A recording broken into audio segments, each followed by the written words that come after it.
চরসবুদ্দির মানুষ, রায়পুরার মানুষ, নরসিংদীর মানুষ বালা করে শুই না রাখো, অনেক গ্যাং তৈরি হয়েছে।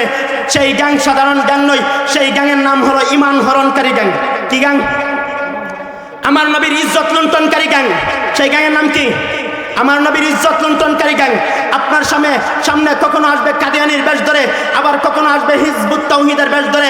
আপনাদের কাছে জানতে চাই, আল্লাহর ক্ষমতা কোনোদিন চলে যায়? কিছুদিন পূর্বে যার ক্ষমতা ছিল 17 বছর, করছে কি করছে না? নির্বাচন হবে, ক্ষমতা আসবে, করবে কি করবে না? করবে। তোমার ক্ষমতা থাকার কারণে তুমি যেভাবে দেশের মধ্যে রাজনীতি করতে পারো, সবকিছু প্রয়োগ করতে পারো। শুনে রাখো, আমরা হিজবুল্লাহ, আল্লাহর সৈনিক। আমার রবের ক্ষমতা এক মুহূর্তের জন্য যায় না। আমরা আল্লাহর সৈনিক, আমরা আল্লাহর জমিনে আল্লাহর সৈনিক হিসাবে দিন প্রতিষ্ঠা করব, আল্লাহর গোলামি করব, আল্লাহর কথাগুলো উচ্চ সুরে বলে যাব। সাপোর্ট দিবেন তো ইনশাল্লাহ? দিবেন তো? যদি পুলিশ এসে হুমকি দেয় দিবেন তো? ফাঁসির কাছে চলবেন তো? ইমান চাইলে দিবেন? এক মুহূর্তের জন্য ইমান ছাড়বো না ইনশাআল্লাহ। বোনদের ইজ্জত রক্ষা করব, মায়ের ইজ্জত রক্ষা করব, বাবার ইজ্জত রক্ষা করব, সার্বভৌমত্বের ইজ্জত রক্ষা করব, নবীর ইজ্জত রক্ষা করব, কুরআনের ইজ্জত রক্ষা করব, হাদিসের ইজ্জত রক্ষা করব, আল্লাহর ইজ্জত রক্ষা করব। কোন স্বাধীনের এই জমিনে থাকার অধিকার নেই। জমিন হচ্ছে আল্লাহর বান্দাদের। আল্লাহর বান্দারা এখানে বসবাস করবে। কোন স্বাধীন একদিনের জন্য, এক মুহূর্তের জন্য বেঁচে থাকার অধিকার নাই। মানসাব্বা নবিয়ান ফাকতুলুহু, যে আমার নবীকে গালি দিবে তাকে হত্যা করা ওয়াজিব, তাকে হত্যা করা ওয়াজিব, জবাই করা ওয়াজিব। সে জাহান্নামের কীট, জাহান্নামে তার লাশ যাবে। আসসালামু আলাইকুম ওয়া রাহমাতুল্লাহি ওয়া বারাকাতুহু। আলহামদুলিল্লাহ, আলহামদুলিল্লাহি ওয়া কাফা ওয়া সালামুন আলা ইবাদিহিল্লাযীনা ইসতাফা। أما بعد فأعوذ بالله من الشيطان الرجيم. بسم الله الرحمن الرحيم. النبي أولى بالمؤمنين من أنفسهم وأزواجه أمهاتهم. وقال تعالى في كلامه المجيد: محمد رسول الله والذين معه أشداء على الكفار رحماء بينهم تراهم ركعا سجدا. وقال صلى الله عليه وسلم: أنا آخر الأنبياء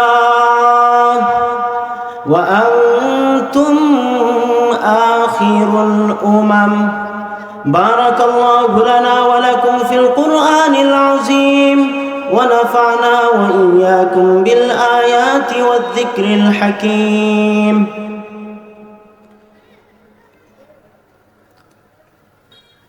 চরসবদ্দি ঈদগাহ কবরস্থান তালিমুল কোরআন এতিমখানা মাদ্রাসা ও মসজিদের উদ্যোগে 23তম ইসলামী মহাসম্মেলন, 3 দিনব্যাপী ইসলামী মহাসম্মেলনের আজকের দ্বিতীয় অধিবেশনে স্বল্প সময় কথা বলবো। আল্লাহ তাআলার কাছে তৌফিক চাচ্ছি, তিনি যেন ইখলাসের নিয়তে দিল থেকে কথাগুলো বলার তৌফিক দান করেন এবং আপনাদেরকেও যেই সময়, স্বল্প সময়, যতটুকু সময় কথা বলবো সেই সময় ততটুকু সময় যেন ধৈর্য ধারণ করে বসার তৌফিক দান করেন। রাজাদিরাজের কাছে তৌফিক চাচ্ছি, ওমা তৌফিক ইল্লা বিল্লাহ।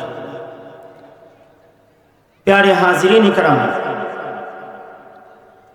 আমি 2টি সূরা থেকে, কুরআনুল কারীমের 2টি সূরা থেকে 2টি আয়াতের খণ্ড অংশ তিলাওয়াত করেছি।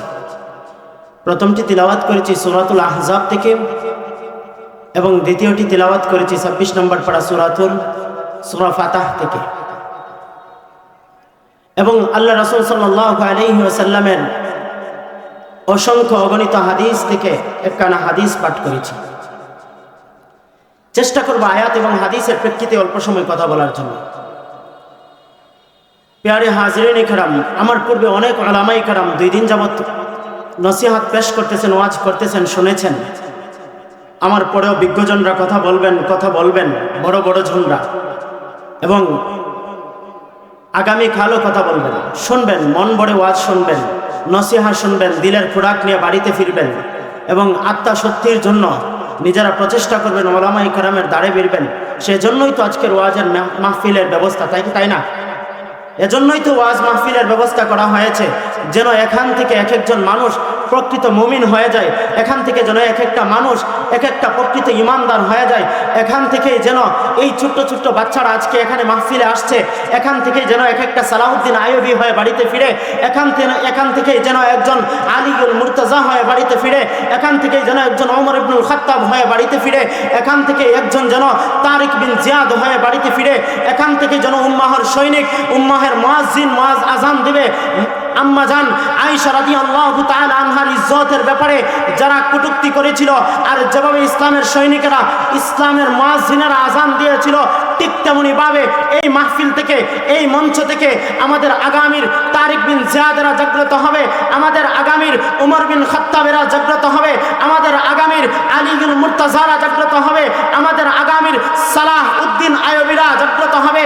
তারা জাগ্রত হয়ে উম্মাহের মুসলিম বোনদের ইজ্জত রক্ষার জন্য, উম্মাহের মায়েদেরকে রক্ষা করার জন্য, উম্মাহের ইমানকে রক্ষা করার জন্য তারাও উচ্চ সুরে বলিষ্ঠ কণ্ঠে ইমানের আওয়াজে আল্লাহর শক্তিতে শক্তিয়ান হয়ে, আল্লাহর বলিতে বলিয়ান হয়ে তারাও আজান দিবে।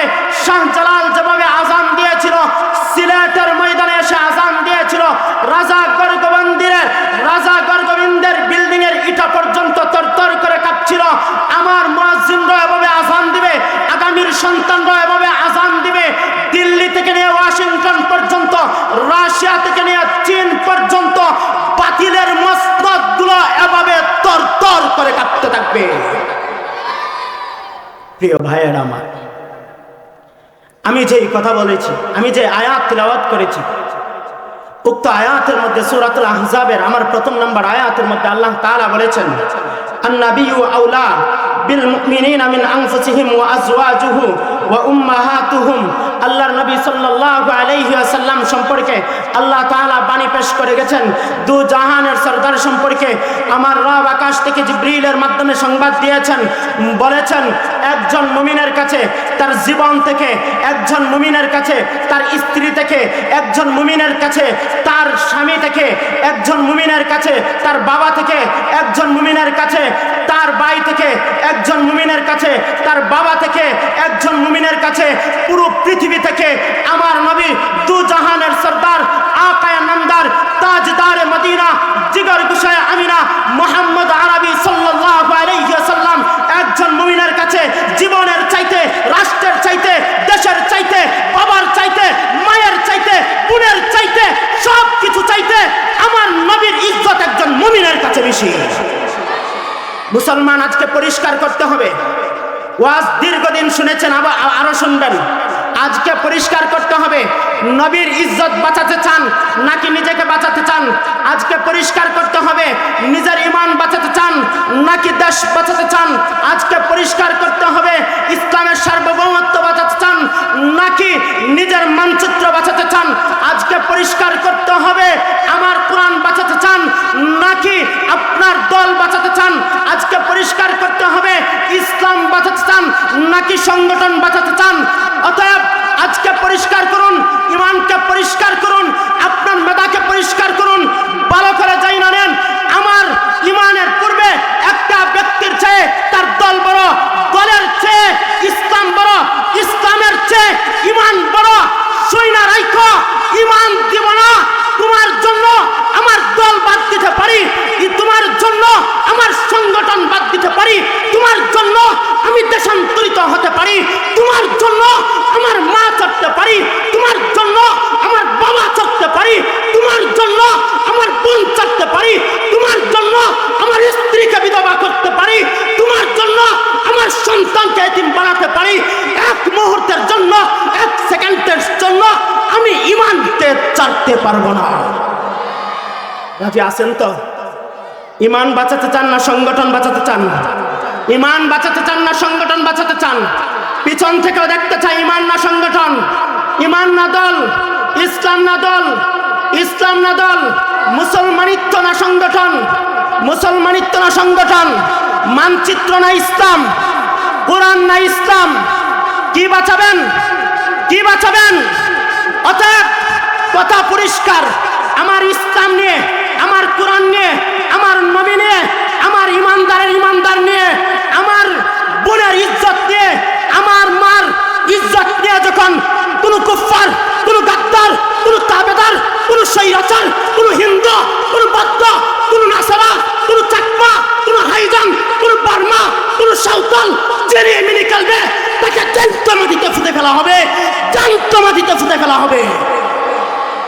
প্যারে হাজিরিনে কেরাম, কথা অল্প সময় বলবো, এজন্য প্রথমেই একটু আপনারা আমার সাথে আছেন কিনা সেটা যাচাই করে নিলাম। সাথে থাকবেন তো? কোরআনের সাথে না দলের সাথে? দল করেন, আপনি দল করবেন, আপনাকে আমি সাপোর্ট করব, আমি ব্যক্তি হিসাবে আপনাকে সাপোর্ট করব, দল করেন সাপোর্ট করব, কিন্তু মনে রাখতে হবে কোরআনকে মাইনাস করে না, কোরআনকে সাথে নিয়ে, কোরআনকে সাথে নিয়ে দল হবে। ইসলামকে মাইনাস করে না, ইসলামকে সাথে নিয়ে। নবীর ইজ্জত রক্ষা করে না, নবীর ইজ্জতের উপর হরণ করে। আমার নবীর ইজ্জতের সহকারে দল হবে। প্যারে হাজিরিনে কেরাম, বলছিলাম আমার নবী সাল্লাল্লাহু আলাইহি ওয়াসাল্লামের ইজ্জত আকাশ থেকেও বেশি। আমার নবীকে আয়েশা কুফাররা অফার দিয়েছে, অফার, ও মুহাম্মদুর রাসূলুল্লাহ, আসো আমরা পালা বন্টন করে দিন প্রচার করি। কথা বুঝেন নাই? কাফিররা যখন বলে পালা বন্টন করে দিন প্রচার করি, এটার অর্থ কি? তুমি কিছুদিন মূর্তি পূজা করবা আর কিছুদিন কোরআনের পূজা করবা। সম্ভব? ও মুসলমান, সম্ভব?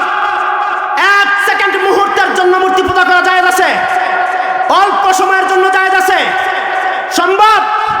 মুমিন এক মুহূর্তের জন্য ঈমান ছাড়তে পারে, এক মুহূর্তের জন্য ঈমান ছাড়া যাবে না। নবী স্পষ্ট জানিয়ে দিয়েছে, ও মক্কার কুফাররা শোনো, ও তাগুতরা শোনো, তুমি আমার কাছে আরব আমিরাতকে তুলে দিতে পারো, আমার এক হাতে চাঁদ তুলে দিতে পারো, অন্য হাতে সূর্য তুলে দিতে পারো, আমি আখিরে নবী আল্লাহর প্রেরিত পয়গম্বর মুহাম্মদুর রাসূলুল্লাহ জানিয়ে দিয়ে গেলাম, ও আবু জাহেল, উতবা, শাইবা, আবু লাহাব ও আব্দুল্লাহ ইবনে উবাই ইবনে সালুল, শোনো, কান পেতে শুনে রাখো, এক মুহূর্তের জন্য যদি ডান হাতে চাঁদ, বাম হাতে যদি সূর্য দাও, এক মুহূর্তের জন্য আমি নবী মুহাম্মদুর রাসূলুল্লাহ ঈমান ছাড়তে পারবো না। আচ্ছা বলেন তো, আপনাদেরকে জিজ্ঞাসা করি, আপনারা কার উম্মত? কার উম্মত? নবী মুহাম্মদুর রাসূলুল্লাহর উম্মত। কার সৈনিক? আমরা কার সৈনিক? আপনি মুহাম্মদের উম্মত, আবার মুহাম্মদের সৈনিকও বটে, তাই কি তাই না?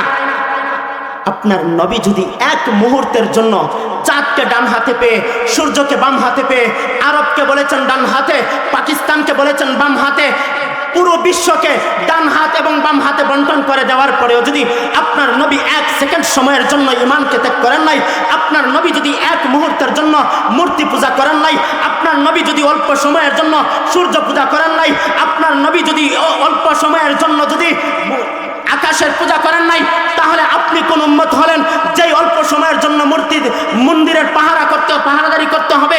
আপনি কোন উম্মত হলেন যেই উম্মত হওয়ার পরে আপনার ঈমান ত্যাগ করে সংগঠন করতে হবে? এটা কি সম্ভব? সম্ভব? কখনোই সম্ভব না। প্যারে হাজরিনে কারাম, স্পষ্ট পয়গাম হলো আমাদের। মানুষ আমাদেরকে কত কিছুই বলবেই তো।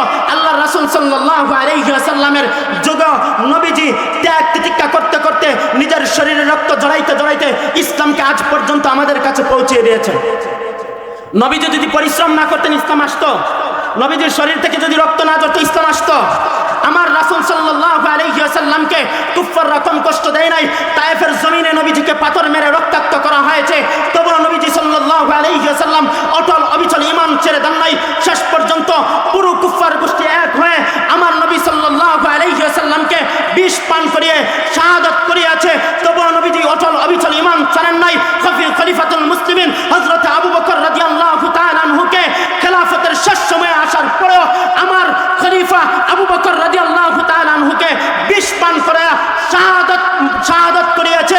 আমার খলিফা হযরত উমর রাদিয়াল্লাহু তাআলা আনহুকে বিষ পান করিয়েছে। হযরত উসমানকে শহীদ করেছে। শহীদের বর্ণনা যদি দিতে চাই, এমন ভাবে বর্বরভাবে শহীদ করেছে। হযরত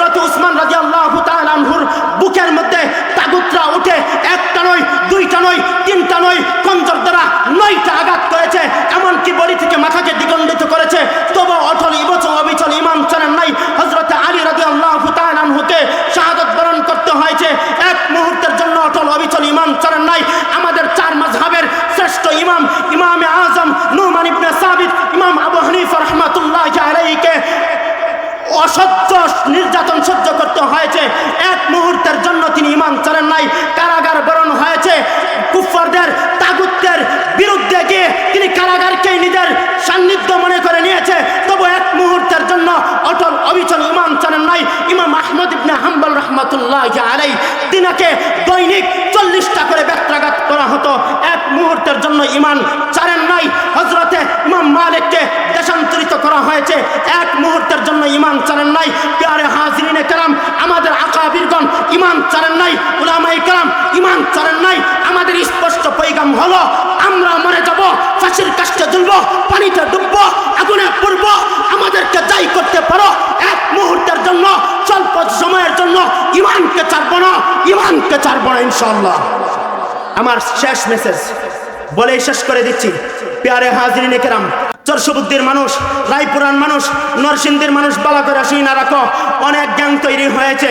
সেই গ্যাং সাধারণ গ্যাং নয়, সেই গ্যাংয়ের নাম হলো ঈমান হরণকারী গ্যাং। কি গ্যাং? আমার নবীর ইজ্জত লুণ্ঠনকারী গ্যাং। সেই গ্যাংয়ের নাম কি? আমার নবীর ইজ্জত লুণ্ঠনকারী গ্যাং। আপনার সামনে কখনো আসবে কাদিয়ানির বেশ ধরে, আবার কখনো আসবে হিজবুত তাওহীদের বেশ ধরে। আপনাদের কাছে জানতে চাই, আল্লাহর ক্ষমতা কোনোদিন চলে যায়? কিছুদিন পূর্বে যার ক্ষমতা ছিল 17 বছর, করছে কি করছে না? নির্বাচন হবে, ক্ষমতা আসবে, করবে কি করবে না?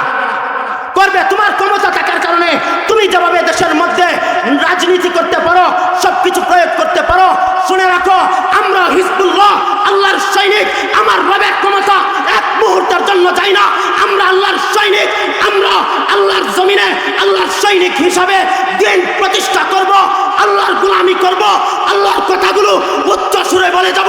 সাপোর্ট দিবেন তো ইনশাআল্লাহ? দিবেন তো? যদি পুলিশ এসে হুমকি দেয় দিবেন তো? ফাঁসির কাষ্ঠে ঝুলবেন তো? ঈমান চাইলে দিবেন? এক মুহূর্তের জন্য ঈমান ছাড়বো না ইনশাআল্লাহ। বোনদের ইজ্জত রক্ষা করব, মায়ের ইজ্জত রক্ষা করব, বাবার ইজ্জত রক্ষা করব, সার্বভৌমত্বের ইজ্জত রক্ষা করব, নবীর ইজ্জত রক্ষা করব, কুরআনের ইজ্জত রক্ষা করব, হাদিসের ইজ্জত রক্ষা করব, আল্লাহর ইজ্জত রক্ষা করব। কোন শাতিমের এই জমিনে থাকার অধিকার নেই। জমিন হচ্ছে আল্লাহর বান্দাদের, আল্লাহর বান্দারা এখানে বসবাস করবে। কোন শাতিম এক দিনের জন্য, এক মুহূর্তের জন্য বেঁচে থাকার অধিকার নাই। মানসাব্বা নবিয়ান ফাকতুলুহু, যে আমার নবীকে গালি দিবে তাকে হত্যা করা ওয়াজিব, তাকে হত্যা করা ওয়াজিব, জবাই করা ওয়াজিব। সে জাহান্নামের কীট, জাহান্নামে তার লাশ যাবে। নাসরুম মিনাল্লাহি ওয়া ফাতহুন কারীব। যেই কথাগুলো বললাম, আমাদেরকে আপনাদের সবাইকে আমল করা তৌফিক দান করুন। আসসালামু আলাইকুম ওয়া রাহমাতুল্লাহ।